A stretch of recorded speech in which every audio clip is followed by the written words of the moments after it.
Welcome to Not Milk Never Milk. Subscribe if you're lactose intolerant. You start by confirming funds and selecting the right product type. This matters because product defines leverage and risk. Once logged into Kite, pick market segment and search the symbol. Type the exact ticker.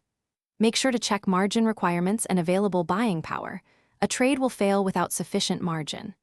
You should also set your order product, CNC for delivery, MIS for intraday, immediately, because this choice affects margins, squared positions, and brokerage. Now you place the order. Decide market or limit and why. Market fills fast, limit controls price. Enter quantity mindful of lot sizes and derivatives. This prevents rejected trades. If using stop loss, set trigger price slightly beyond support or resistance to avoid premature hits. Choose order validity, DAY for regular, IOC for instant cancel of unfilled parts. Once done, review estimated brokerage and total exposure, then confirm. This reduces mistakes. Finish by actively managing the position.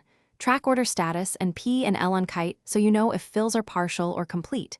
You should place exit orders or use bracket orders to lock profit and protect downside. This automates discipline. If an order is rejected, check funds, product type, and trigger /limit values immediately. These are common causes. If executions lag, verify exchange status and your internet. If problems persist, contact support with order ID because prompt details speed resolution. Thanks for watching. If this was helpful, leave a like and consider subscribing. See you next time.